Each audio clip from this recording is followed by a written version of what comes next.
আসসালামু আলাইকুম। SK hardware সলিউশনের পক্ষ থেকে সবাইকে আন্তরিকভাবে শুভেচ্ছা। তো আমাদের কাছে হচ্ছে একটি পার্সেল আসছে।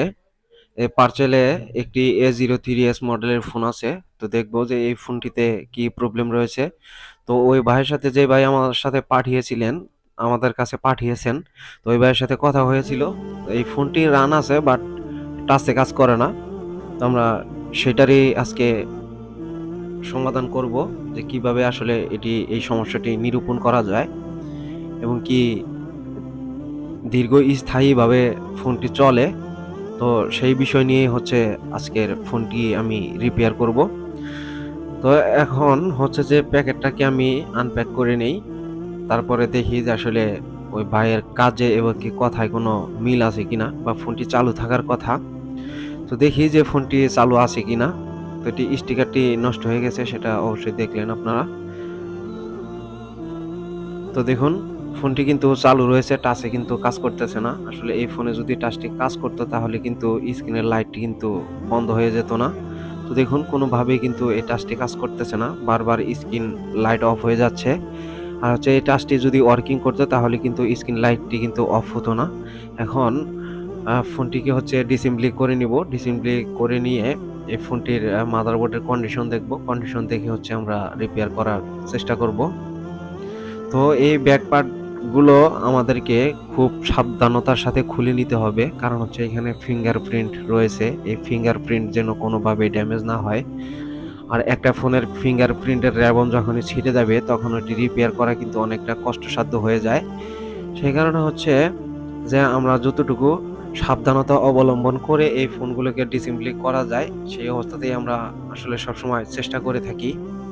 তো ফিঙ্গারপ্রিন্টটাকে সর্বপ্রথম হচ্ছে আমি সেপারেট করে নিলাম। এখন এক এক করে হচ্ছে প্রত্যেকটা র্যাবন, ক্যামেরা এগুলোকে আমরা হচ্ছে যে খুলে নিব। আর সর্বপ্রথম অবস্থায় আমরা ব্যাটারিটাকে ডিসকানেকশন করে নিব। কারণ হচ্ছে ব্যাটারিটি ডিসকানেক্ট যদি থাকে তাহলে আপনি ক্যামেরা খোলা এবং কি লাগানো এই সময়তে হচ্ছে যে মাদারবোর্ডগুলো সঠিক হওয়ার সম্ভাবনা কিন্তু কম থাকবে। তো দেখুন এখানে প্রসেসরের কি অবস্থা। এমনি অন্যান্য অংশ কিন্তু কোনো হাত দেওয়া হয়নি, শুধুমাত্র প্রসেসরে কাজ করা হয়েছে, এরকমটাই দেখা যাচ্ছে। তো দেখুন কি একটা জরাজীর্ণ অবস্থায় আছে, ময়লাতে জরাজীর্ণ অবস্থায় রয়েছে বোর্ডটি। তো মাইক্রোস্কোপের মাধ্যমে হচ্ছে আমি আপনাদেরকে দেখানোর চেষ্টা করতেছি। তো এটা হচ্ছে আপনার থার্মাল পেস্ট ইউজ করে দেয় কোম্পানি। তো আমরাও কাজ শেষে হচ্ছে থার্মাল পেস্ট ইউজ করে দিব এই প্রসেসরের উপরে, কারণ হচ্ছে যে হিটটা যাতে নিয়ন্ত্রিত থাকে এবং কি প্রসেসরগুলো ক্ষতির হাত থেকে রক্ষা পায়, সেই কারণে কিন্তু কোম্পানি দিয়ে থাকে। আর এইখানে স্টিলের ঢাকনাগুলো কিন্তু আগে থেকে কাটা ছিল এবং কি ময়লাতে কেমন জরাজীর্ণ অবস্থা ছিল সেটা কিন্তু অবশ্যই আপনারা কিন্তু দেখতে পারলেন। তো এখন আমি যতটুকু সম্ভব হচ্ছে আমি ক্লিন করে নিব। তারপরে এই আইসিটাকে রিবলিং করার জন্য রিমুভ করে নিব। খুব সেফলি ভাবে রিমুভ করে নিব। চাইলে আপনারাও এভাবে কিন্তু করে নিতে পারবেন।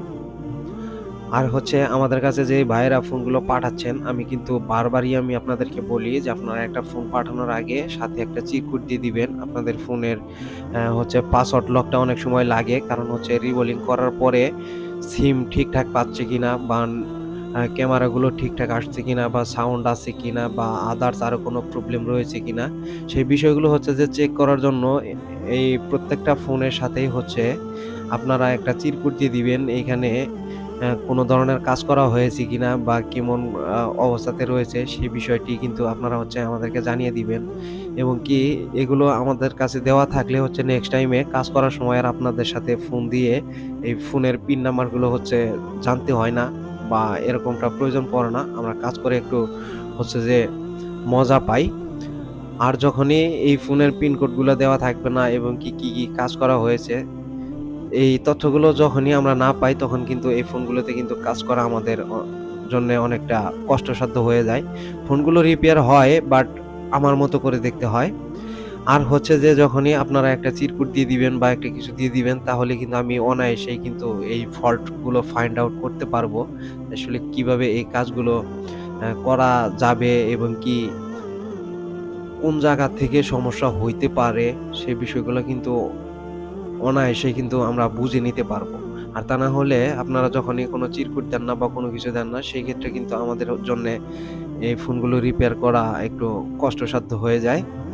তো সবাই চেষ্টা করবেন আসলে ফোনের সাথে এই ফোনের ডিটেইলসগুলো লিখে দেওয়ার এবং কি সাথে পিনকোড নাম্বার, পিনকোড এবং কি পিন প্যাটার্ন যেটাই থাকুক ওটার লকটা আপনারা ওখানে লিখে দিবেন। তাহলে কাজ শেষে হচ্ছে আপনাদের সাথে আর আ যোগাযোগ করতে হবে না।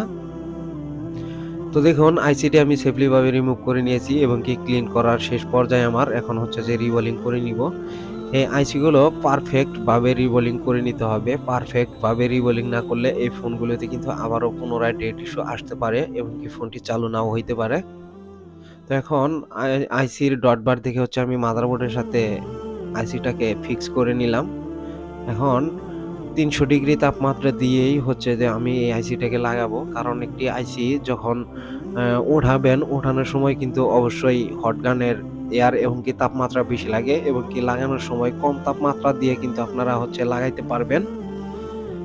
তাতে করে হচ্ছে যে প্রসেসরগুলো ড্যামেজ হওয়ার স মানে আশঙ্কা খুবই কম থাকবে। সেই বিষয়টা কিন্তু আমাদেরকে বুঝে কিন্তু কাজ করতে হবে। তো দেখুন আইসিটি কিন্তু খুব সেফটি নিয়ে কিন্তু আমি এখানে ইনস্টল করে দিলাম। তো দেখুন এখানে ঢাকনাগুলো কাটা ছিল যার কারণে হচ্ছে মাদারবোর্ডটি একটু খারাপ দেখা যাচ্ছে। তো আমরা যখন একটি ইনটেক মাদারবোর্ডে কাজ করি তখন কিন্তু আমরা এই স্টিলের ঢাকনাগুলো আমরা কেটে কাজ করি না। কারণ হচ্ছে যে অল্প একটু স্পেস হলেই এই আইসিগুলো আমরা অনায়াসে রিমুভ করে নিতে পারি।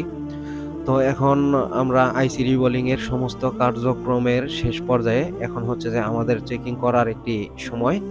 তো হচ্ছে ক্যামেরাগুলো এবং কি প্রত্যেকটা পার্টস আমরা এখন লাগিয়ে নিব।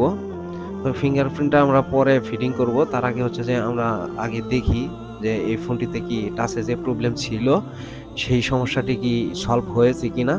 তো যদি আমাদের এই ফোনের টাচটি কাজ করে এবং কি সমস্যাটি সমাধান হয় তাহলে আমাদের চ্যানেলটি সবাই একটা সাবস্ক্রাইব করবেন, একটা লাইক দিবেন এবং সুন্দর একটি কমেন্ট করে যাবেন। আলহামদুলিল্লাহ বন্ধুরা। তো দেখুন টাচটি কিন্তু ওয়ার্কিং করতেছে। আমি ইমার্জেন্সি মোডে গিয়ে হচ্ছে আমি আপনাদেরকে দেখানোর চেষ্টা করতেছি। তো এই ফোনটিতে লক আছে। যেহেতু আমরা লকটা জানি না কাস্টমার বাইরে থেকে শুনে নিয়ে তারপর আমরা চেক দিব। আসসালামু আলাইকুম। সবাই ভালো থাকবেন। আজকের